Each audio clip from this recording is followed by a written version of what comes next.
sing jaga atugilan rahayu wonten ing sedaya.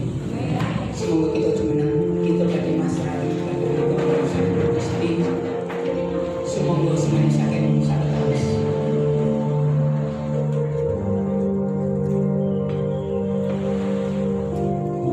Pertolongan kami datang daripada Allah pencipta langit dan bumi, Allah yang tidak pernah meninggalkan umat kepunyaannya, Allah yang kami kenal di dalam Tuhan Yesus Kristus, Allah yang hadir di tengah-tengah kami dan menganugerahkan damai sejahtera dari awal pertengahan sampai akhir ibadah ini di dalam nama Tuhan Yesus Kristus. Haleluya. Amin. Kami persilakan dulu. Saya serahkan kepada pemimpin.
membukakan hati kita, pikiran kita, tertuju pada firman Tuhan.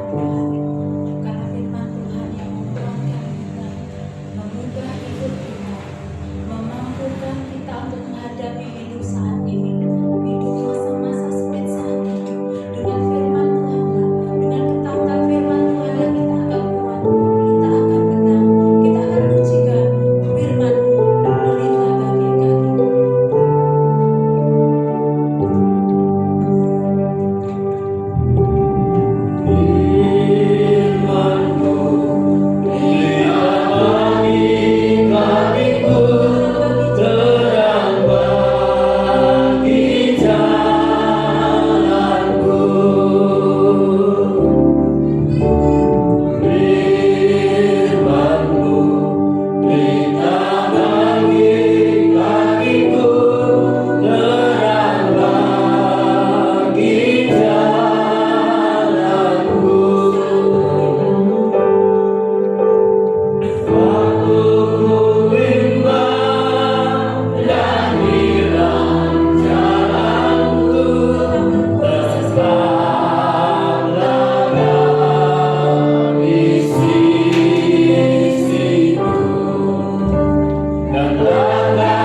Jikalau saat ini Tuhan izinkan kami untuk mendengar firman itu anugerah bagi kami, biarkanlah kami tidak menyia-nyiakan kesempatan ini.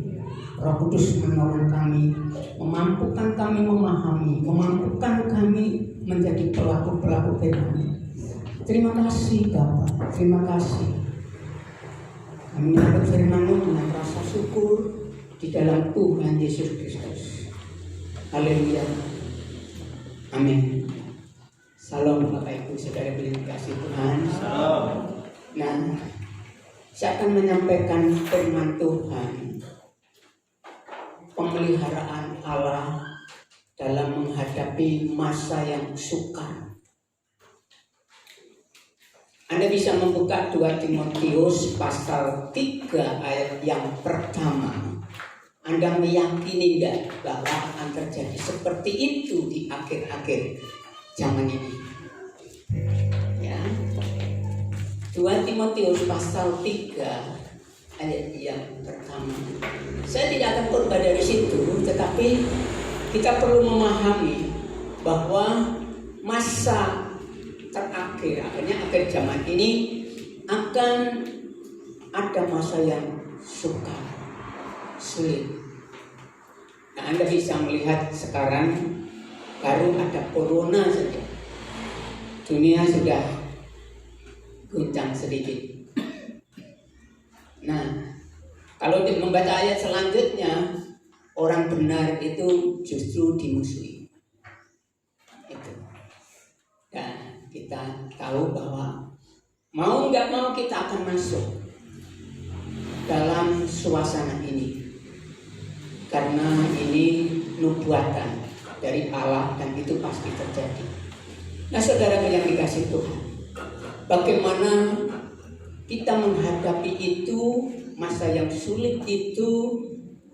Nah, Tuhan tetap memelihara iman kami, memelihara kehidupan kami di bumi ini. Sejarah sebenarnya telah terjadi. Saya akan khotbah nanti dari kitab 1 Raja-Raja pasal 17. Namun sebelum saya menguraikan itu, saya perlu sedikit memberikan gambaran sejarah bangsa Israel.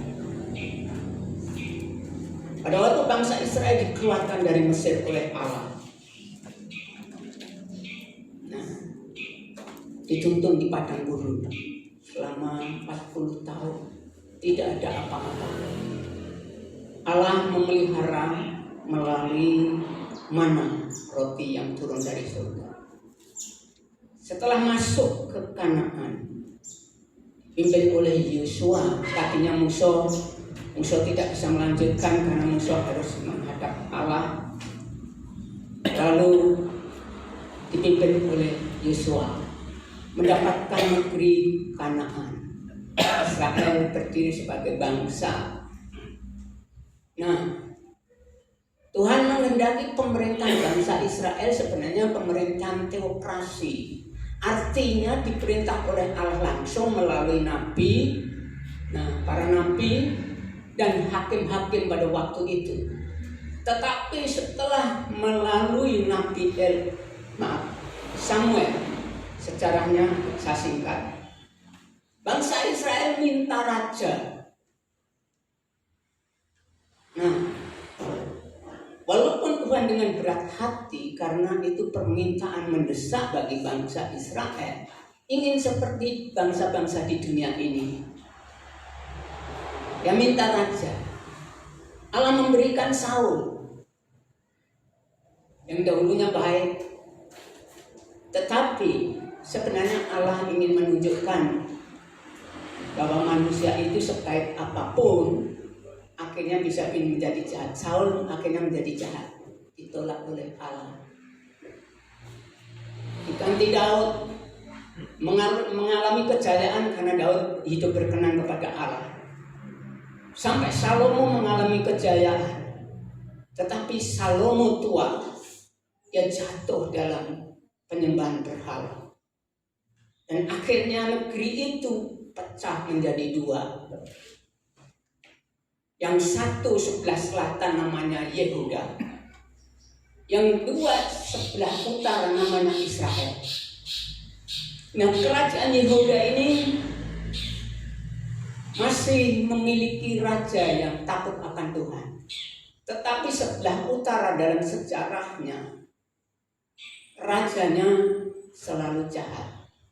Dalam arti tidak menyembah Allah dengan benar, Allah yang benar. Nah, pada pemerintahan Ahab, orang yang paling jahat, orang yang tangkas dalam berperang, ini Ahab, yang melayani menegurnya itu Elia. Ahab punya istri namanya Isabel. Itu anak raja kafir. Dan ini menyeret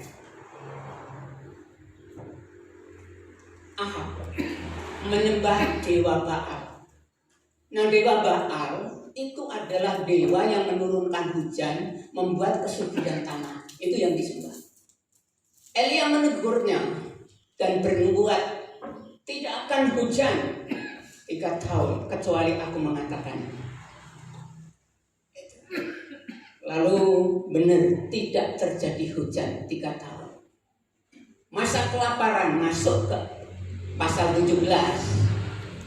Nah, lalu Elia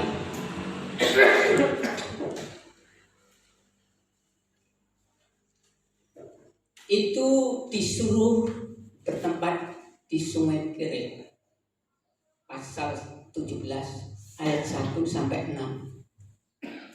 Nah, Allah berjanji akan memelihara di sana. Minum dengan air yang mengalir di Sungai Kerit itu, dan burung gagak diutus Allah untuk memelihara, mengirim daging dan roti. Nah, ayat 5, lalu ia pergi, ini melakukan seperti yang difirmankan Tuhan itu. Jadi dia mengharapkan burung itu. Tapi ayat 7, tetapi sesudah beberapa waktu sungai itu menjadi kering, sebab hujan tiada turun di negeri itu. Maka datanglah firman Tuhan kepada Elia, bersiaplah pergi ke Sarfat, termasuk wilayah Sidon. Sidon itu wilayahnya orang tuanya Isabel yang mau membunuh Elia. Karena menganggap Elia lah yang membuat negeri Israel ini tidak ada hujan. Memang Elia bernubuat begitu.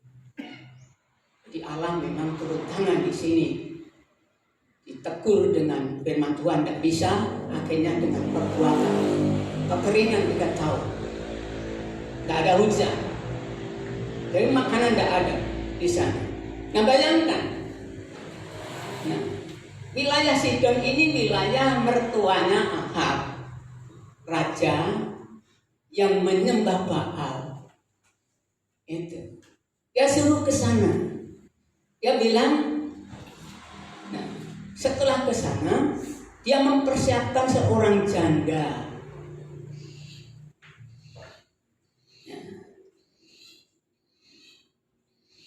Pikiran Elia, oh ini Musdalifah ya. Janda yang kaya itu benar namanya Musdalifah. Pikiran dalam perjalanan bisa memelihara dalam suasana yang sukar, tidak ada makanan seperti itu. Tuhan mempersiapkan janda kaya yang akan memelihara Elia.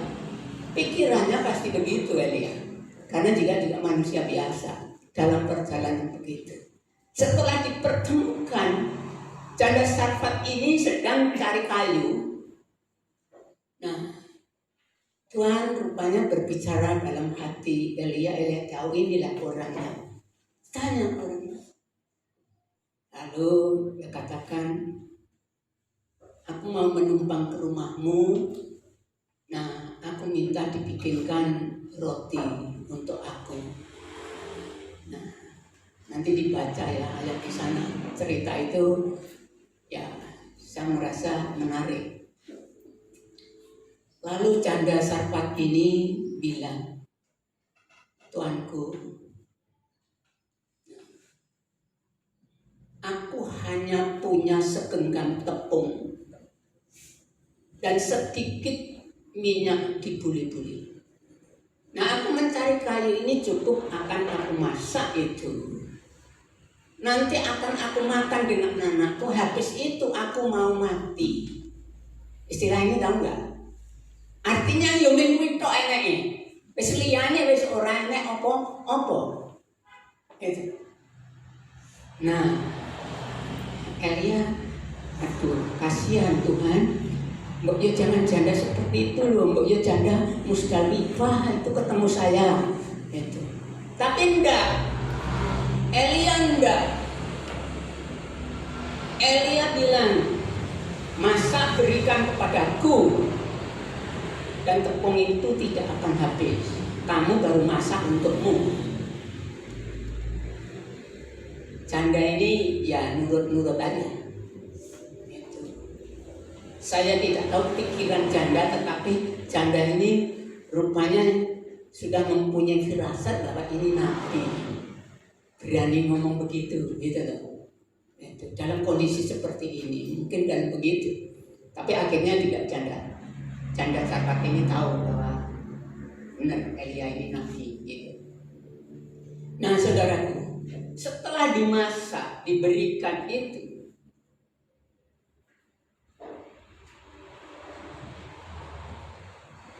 tepung tidak habis, minyak tidak habis, sampai turun dan panen lagi. Artinya terpelihara. Habis itu anaknya mati, anak satu-satunya mati. Lalu janda ini bilang, Tuanku, kalau kamu menumpang di sini hanya mau membunuh anakku aja, mboknya jangan menumpang di sini. Gitu. Mana anaknya? Rupanya budaya waktu itu kalau nabi itu ditaruh di ruang atas, di rumah kamar di atas itu, dibawa ke sana. Elia menyembuhkan, membangkitkan, dia minta, nah, roh anaknya itu dikembalikan, hidup diserahkan lagi. Nah, saudaraku yang dikasih Tuhan, sekilas cerita itu demikian, nanti bisa dibaca secara detailnya. Nah, saya ingin menyampaikan firman Tuhan. Nah, mengapa Elia dipelihara? Saudara yang dikasih Tuhan, dalam Yakobus dikatakan Elia itu sebenarnya nabi biasa. Nanti kalau kamu membaca riwayatnya, Elia pun pernah stres. Gitu. Elia pernah stres, minta mati. Gitu. Tetapi Elia cukup punya keberanian dan dia tidak pernah tergeser imannya. Karena satu hal, Elia mengenal Allah dengan benar. Tampilkan 1 Raja pasal 19 ayat 11 sampai 13. Di sini kita melihat bahwa Elia sangat mengenal dengan benar Allah yang benar itu.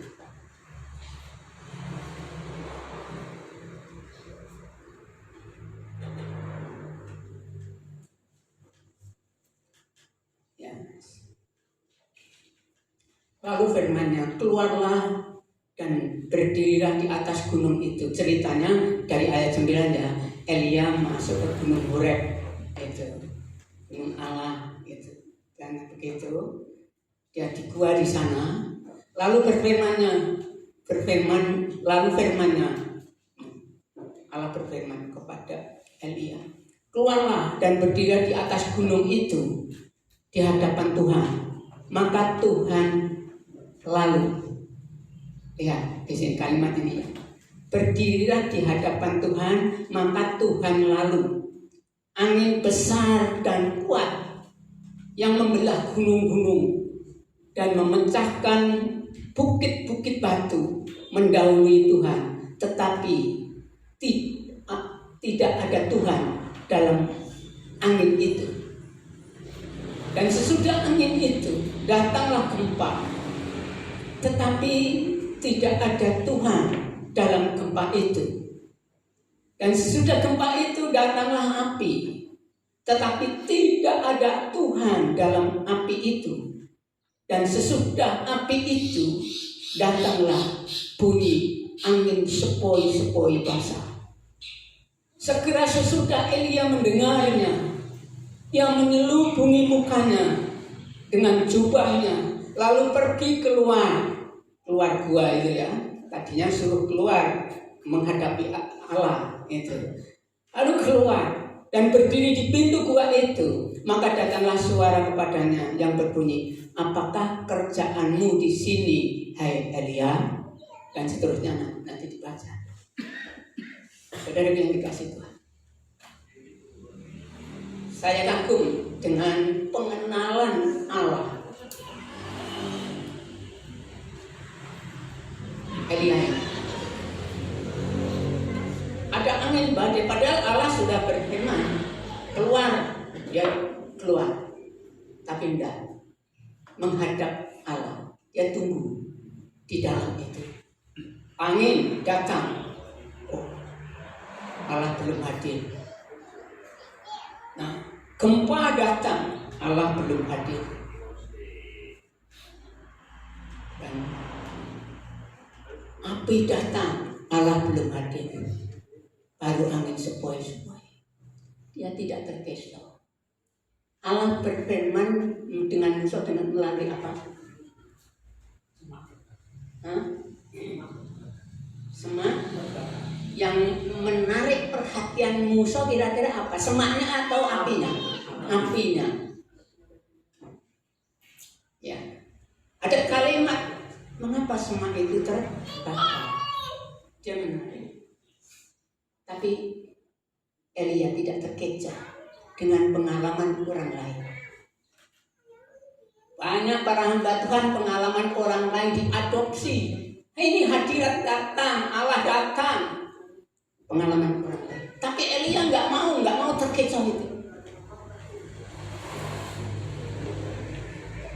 Nah, di akhir zaman Tuhan akan datang melalui ada gempa bumi yang dahsyat. Dia tidak terkecoh di situ.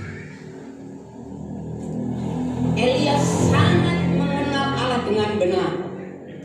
Pengenalan Allah akan benar secara pribadi, bukan pengalaman orang lain. Sehingga dia melepaskan keduniawian. Tidak berarti butuh, dia butuh makan di sungai kering, dia butuh makan dengan janda sahabat. Tetapi lihat keputusan Elia.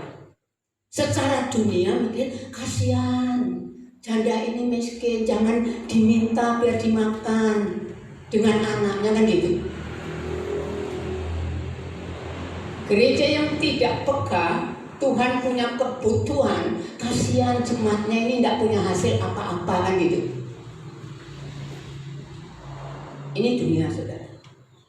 Tetapi orang yang dekat dengan Allah, mengenal Allah dengan benar, kalau itu kebutuhan Allah, kalau itu yang dikehendaki Allah, katakan gereja butuh ini.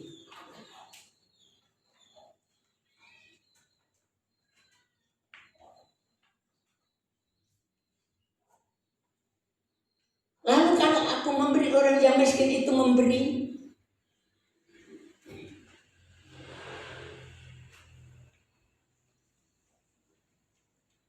saya akan melanjutkan nanti poin yang ketiga. Yang kedua. Poin pertama ini kita selesaikan dulu. Pengenalan akan Allah bukan kata orang, bukan ilmu teologis, ilmu agama, bukan. Tetapi pengenalan akan Allah secara pribadi. Ini lihat. Saudara yang dikasih Tuhan, akhir-akhir ini banyak yang namanya pendeta masuk penjara karena apa? Pelecehan seksual. Sangat memalukan. Ada pendeta yang kekepi sertifikat.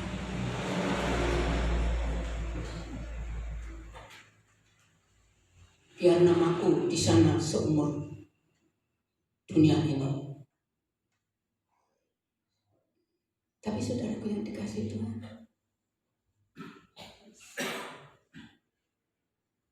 kitab Hosea pasal 4 ayat 6, tolong tampilkan Cici.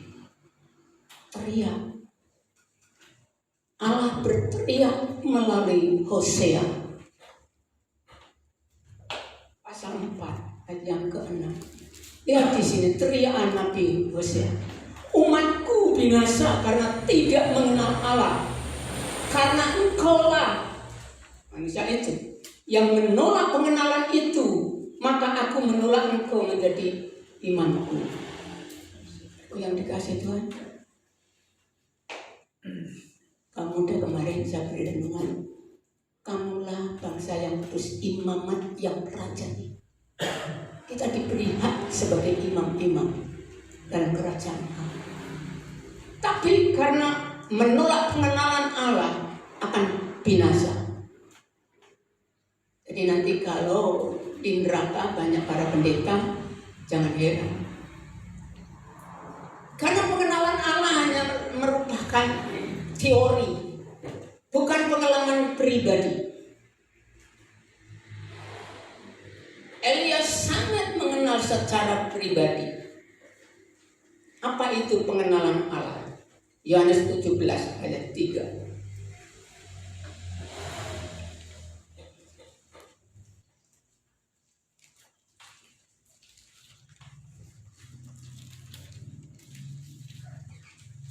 Inilah hidup yang kekal itu, yaitu bahwa mereka mengenal engkau, mengenal Allah, satu-satunya Allah yang benar, dan mengenal Yesus Kristus yang telah engkau utus.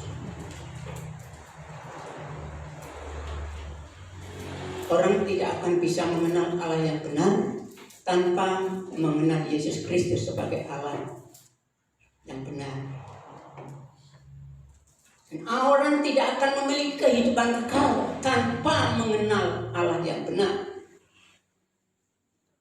Tanpa memiliki roh Allah di dalam hidup kita, kita tidak akan bisa mengenal Allah, saudaraku. Saya ulangi, Anda dan saya ciptaan Allah. Tidak mungkin ciptaan ini mengenal penciptanya. Tanpa penciptanya itu hadir dalam hidup saya dan Anda dan memperkenalkan dirinya. Inilah mukjizat terbesar. Percuma dia bisa membangkitkan orang mati tanpa mengenal Allah. Pengenalan akan Allah, saya dan saudara ciptaannya, kalau kita bisa mengenal Allah, karena Allah membuat mukjizat dalam hidup saya, merubah saya, dihidupkan kembali, roh Allah ada di dalam saya dan menolong saya mengenal Allah dengan benar. Kalau enggak binasa, ya ini Hosea tadi, karena tidak memiliki hidup kekal. Saudara yang dikasih Tuhan, tampilkan 2 Petrus 3 ayat 18. Apa nasihat Rasul Petrus tentang pengenalan akan Allah ini?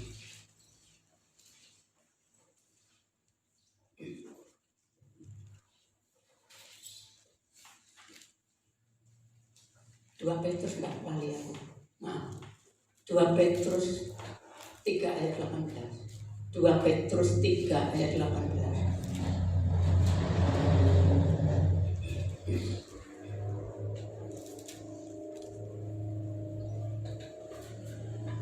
Tetapi bertumbuhlah dalam kasih karunia dan dalam pengenalan akan Tuhan dan Juru Selamat kita, Yesus Kristus. Baginya kemuliaan sekarang dan sampai selama-lamanya. Bagaimana kita mengenal Allah? Dalam Injil Yohanes pasal 1 ayat 1, pada mulanya adalah Allah. Pada mulanya adalah firman-firman itu bersama-sama dengan Allah, dan firman itu adalah Allah. Dan ayat 14 dalam pasal yang sama Yohanes itu, firman itu menjadi daging, ada di antara kita, menjadi Tuhan Yesus. seorang pun melihat Allah, tetapi anak tunggal Allah yang menyatakannya. Saudara yang dikasihi Tuhan, bagaimana mengenal Allah adalah merenungkan firman Tuhan di kaki Tuhan Yesus dengan berfokus kepada Tuhan Yesus. Mau mengenal. Yesus katakan, aku air hidup, memiliki kehausan akan hadirnya Tuhan. Akulah roti hidup, memiliki rasa lapar akan Tuhan. Baru Allah hadir. Saudaraku yang dikasihi Tuhan, mengapa Elia tidak protes di sini? Tuhan, mengapa engkau tidak menemukan dengan saya Musdalifah yang kaya itu, tapi menemukan janda Sarfat yang menduwe ajon? Bayangkan, tidak begitu. Dan dia juga enggak mengatakan, Tuhan, kok yang pertemukan seperti ini loh. Enggak protes dia. Saudaraku yang dikasihi Tuhan, pengalaman saya pribadi, saya dipimpin Tuhan pindah dari sini banyak protes. Banyak protes. Gunung sana menjadi saksi. Konangan sekali aku dengan Pak Kardi Suwardi. Saya teriak di sana. Karena perpindahan saya di sini, Allah menghendaki, tetapi dengan cara manusia yang tidak masuk akal saya. Nah ini yang sulit bagi saya. Sehingga saya protes di sana. Tuhan, kalau orang-orang itu mengecewakan aku, engkau tidak pernah mengecewakan aku. Teriak-teriak di sana. Aku stres. Aku protes. Padahal ada konfirmasi pada waktu itu. Saya di depan Mbak Gito, istriku, dan aku dibawa karena itu masih kecil, orang kerasan. Tapi Ari dan Ika masih kecil, memeluk saya. Bapak jangan meninggalkan pelayanan di sini. Anak ini tahu apa pelayanan? Dia nggak tahu apa. Ditanya lupa, pasti dia nggak tahu. Tapi itu konfirmasi dari Tuhan bahwa kamu dipanggil di sini, no. Itu sebenarnya. Tapi saya protes dengan cara itu. Protes. Karena apa? Aku masih kurang mengenal Allah. Setelah aku bertumbuh, ada rumah kecil di sana, tidak punya apa-apa. Tuhan, kalau aku memanggil aku di sini, kalau aku sampai mati keliren, yang malu bukan aku, tapi engkau yang malu. Tuhan secara mujizat mencukupi. Setelah bertumbuh lagi, istriku dipanggil Tuhan, aku tidak protes. Sama sekali, sampai sekarang aku tidak protes. Tuhan, istriku baru nomor 62, mengapa engkau memanggil? Enggak seperti itu. Aku tidak nangis buru-buru, Tuhan, aku masih butuh Tuhan. Enggak seperti itu. Anakku menyaksikan. Karena aku bertumbuh, enggak mau protes. Tuhan yang kehendaki, aku yakin bahwa itu yang terbaik. Tuhan tidak pernah salah. Tuhan tidak terkecoh dengan hal-hal yang duniawi. Dia benar bijaksana. Aku enggak protes. Apa aku sempurna dalam pengenalan? Enggak. Sedang bertumbuh dalam pengenalan akan Allah. Sudah ada perubahan cara mentaati Allah. Enggak banyak protes. Tuhan panggil istriku, ya sudahlah, itu yang terbaik bagi saya dan bagi istriku. Engkau tidak salah, engkau benar.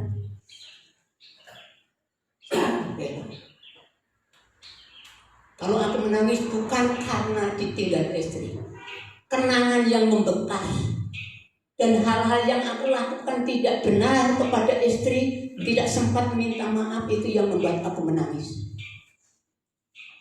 Saudaraku, mengapa Elia tidak protes? Mengapa janda miskin ini Tuhan taat kepada Tuhan? Dan akhir hidupnya Elia. Tahu? Siapa yang tahu makamnya Elia? kalian tahu ya. Karena Elia memang tidak dimakamkan. Elia dibawa oleh Allah sakragane melalui kereta api, dilihat oleh Elisa. Ada 3 orang yang tidak ada makamnya di dunia ini. Henok. Karena Henok bergaul dengan Allah, artinya mengenal Allah. Musa tatap muka, tak ada nabi lain yang berhadapan dengan aku. Musa di Gunung Tebu, sampai sekarang nggak ada makamnya memang. Para ahli mengatakan Musa diangkat. Elia disaksikan oleh Elisa, karena Elisa akan menggantikannya. Elisa sudah tahu bahwa tuannya akan dipanggil ke surga. Yang ngintil terus, konleren nggak mau ngintil terus. Elisa mulai tidak terkecoh. Dan dia melihat Elia dipanggil Tuhan melalui kereta dengan api. Itu akhir hidupnya. Karena dia mengenal Allah dengan benar, Allah yang benar.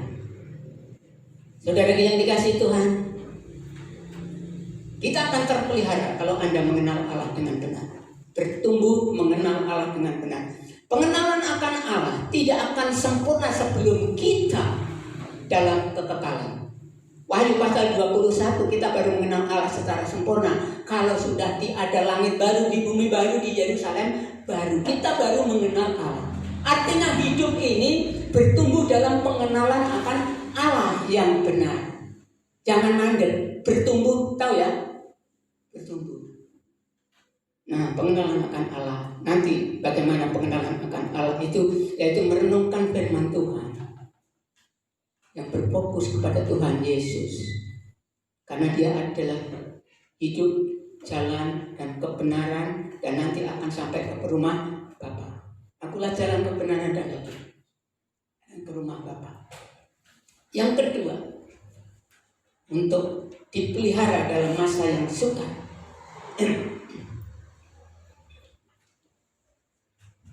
akhirnya janda Sarfata tadi terpelihara ya. Tapi harus habis dulu. Betul? Roti, bakal roti tepung ya. Tepung kalau lengane kudu entek sih diberikan kepada Elia.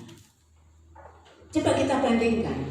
Markus pasal 12, Mbak Cici. Markus pasal 12 ayat 42 dan 44 sampai 44. Markus.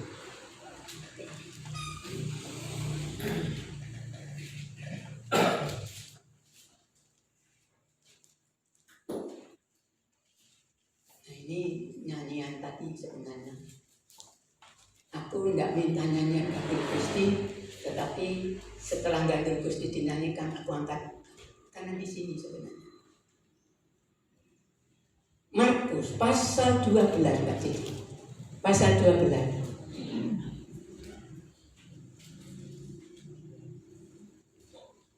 Markus 12.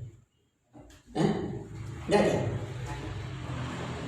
Markus 12 ayat 42 sampai 44. Lalu datanglah seorang janda yang miskin dan ia memasukkan 2 peser, yaitu 1 duit. Terus selanjutnya 42.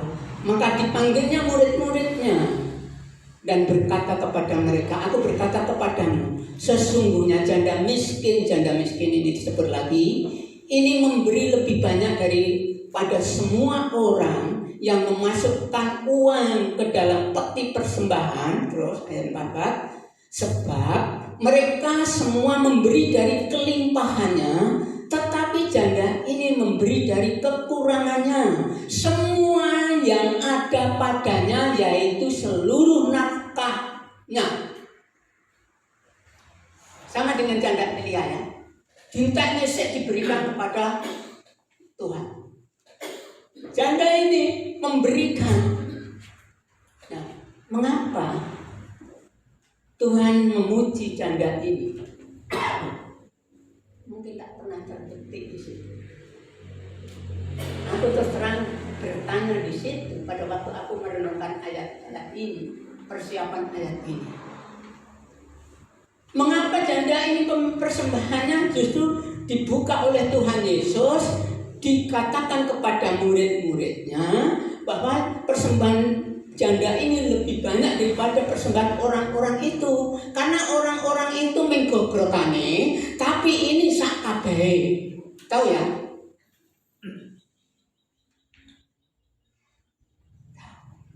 Yang lain itu sisa-sisanya.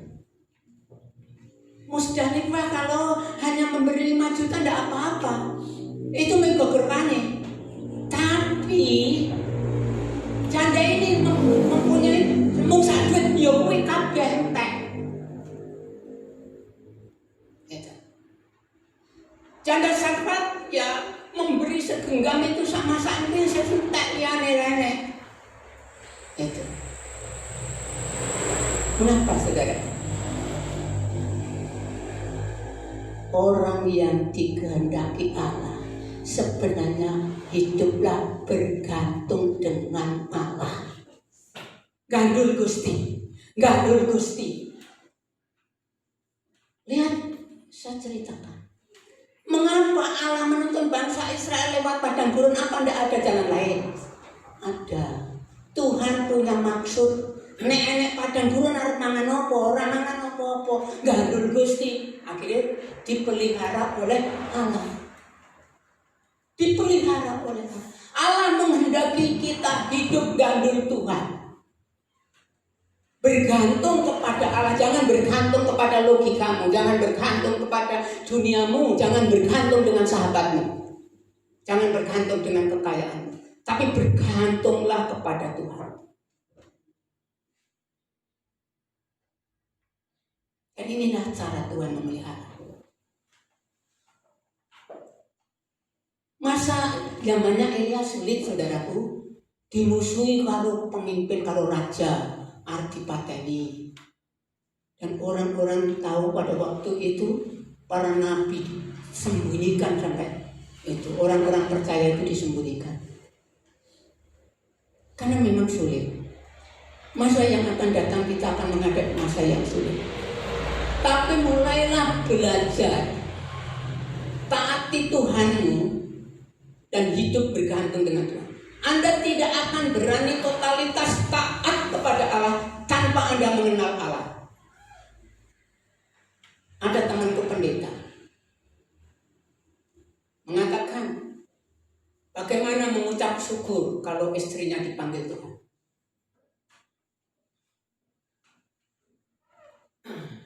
Bagaimana?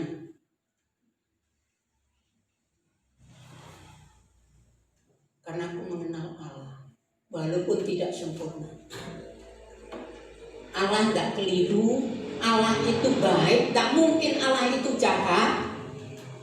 Dan kalau melakukan itu baik dan tidak pernah salah, sehingga aku mengucap syukur. Saudara tidak dikasih Tuhan. Tanpa pengenalan akan Allah binasa umat. Yosua tadi. Kuncinya Anda harus mengenal Allah dengan benar. Pasti berani mentaati secara totalitas.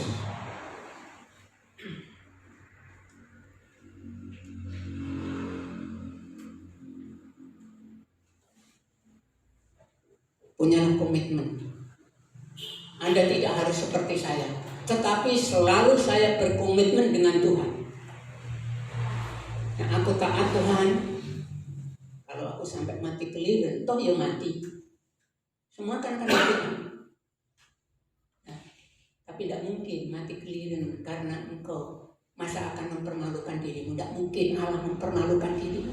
Allah memuliakan dirimu. Gitu. Waktu saya mulai bertobat, saya punya komitmen. Dimusuhi kalau tokoh-tokoh kuwi. Sampai ini saya tengah dalam koni watu, dikoni godong jati. Pak Giman, awas Pak, niku kula curiga. Lah Pak Giman tak curiga. bareng tiang dua saya suto waktu koni godong jati. Tapi apa? Bilang, aku wis ngerti bebener, aku wis manggonane bebener. Nah aku mati nggon bebener. Nah aku melayu nganggon luput. Nesto nek ngantek mati ya kok melayu nganggon luput. Kumet. Wong Jawa iki nek sing Satria Utama iki ben mati tapi mati ana ing bebener. Nek filosofine Semar kuwi ngabdi marang kebenaran mulo datang kasamaran ora ndek kuwatir. Karena mengabdi kepada kebenaran. Kalau kita hidup dalam kebenaran, mentaati Allah, kalau kita harus mati, mulia saudara. Tuhan menghormati Stefanus mati, bangkit berdiri, pemenang yang hebat. Tuhan berdiri. Dan kalau kita tidak dipanggil secara khusus, tidak mungkin mati semua. Kalau secara khusus, Tuhan memberikan kemampuan kepada kita. Tapi intinya saudara yang dikasih Tuhan, kenalilah Allahmu dengan benar. Bertumbuhlah dalam pengenalan akan Allah. Kamu baru berani gandul Gusti. Bergantung kepada Allah kalau Anda mengenal siapa Allah yang benar itu. Jangan bergantung kepada logikamu, nalarmu. Orang ketemu nalar ini. Mosok Allah menyediakan janda kok ya janda pas-pasan untuk ini pangan. Katanya mau memelihara kan gitu. Saudara yang dikasih Tuhan. Hidup ini yang benar adalah bertumbuh dalam pengenalan Allah melalui perenungan firman Tuhan, doa pribadi bersama dengan Allah.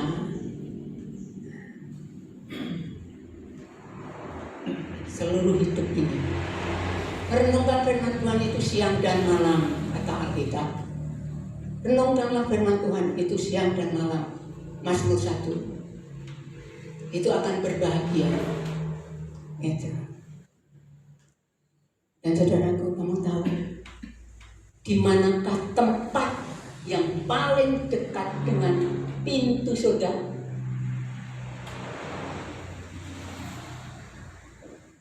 Tempat yang paling dekat dengan pintu surga adalah di mana orang itu merenungkan firman Tuhan siang dan malam dan menyendiri dengan Tuhan secara pribadi dengan tertib. Tempat orang itulah dekat dengan pintu surga. Karena setiap saat Bapa yang di surga kan gitu ya.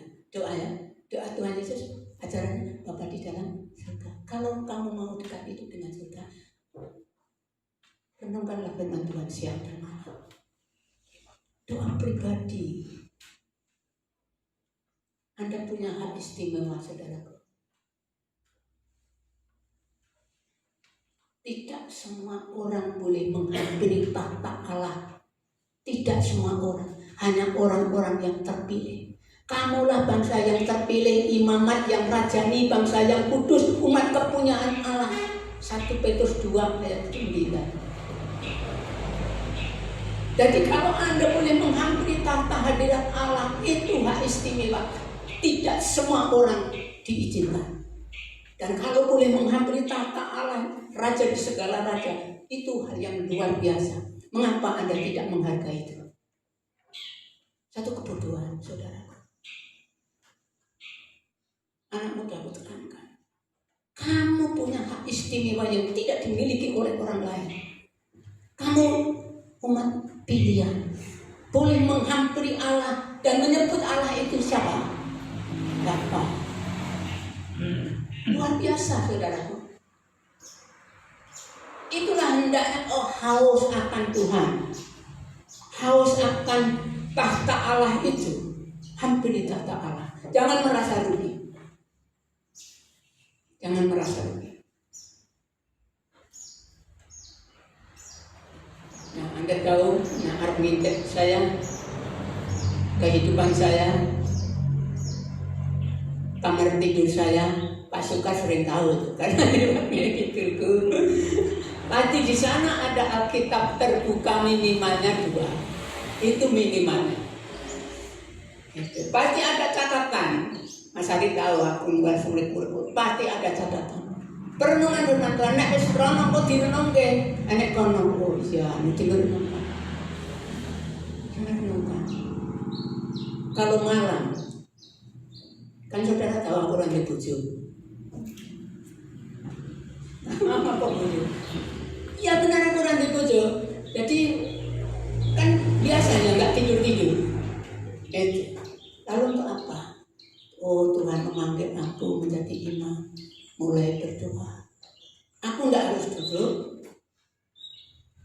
karena mungkin enek panik harus duduk suwe, nek harus duduk suwe. Nah, sambil melonjor aku Tuhan tahu aku, nek nunggu terus,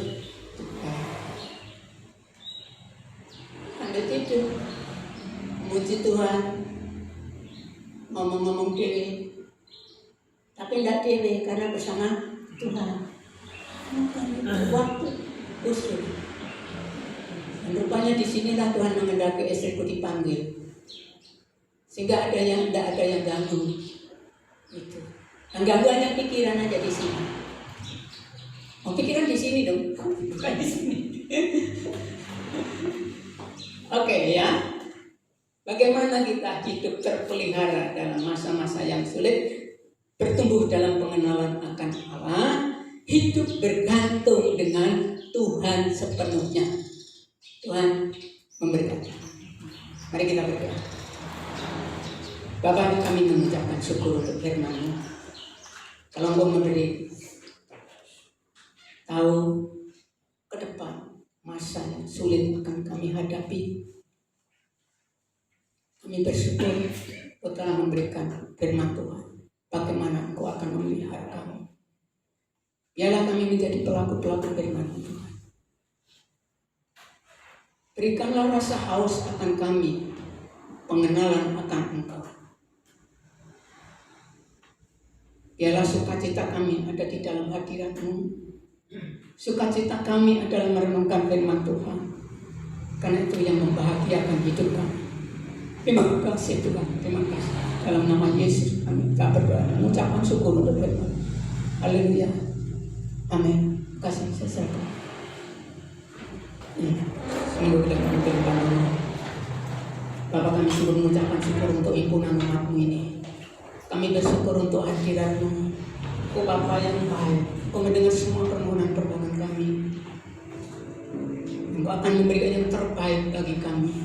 Biar kehendak-Mu itu yang jadi dalam hidup kami, sehingga kami memuliakan Engkau.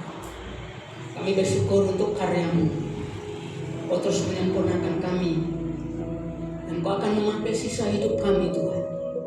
Biarlah rencana-Mu dalam hidup kami bisa terlaksana karena kami mentaati Engkau. Terima kasih Bapa, terima kasih. Saudari yang dikasih Tuhan, kalau tangan terima berkat ini dengan iman. Biarlah kami sejahtera Allah Bapa, kasih Tuhan Yesus Kristus dalam persekutuan Roh Kudus akan membawa saudara dalam kemenangan di dalam hidup ini. Karena saudara akan dijadikan terang dan terang di mana saudara berada. Di dalam Tuhan Yesus Kristus Allah telah memberkati saudara. Haleluya. Yang telah diberkati katakan amin. Bapak terima kasih. Semuanya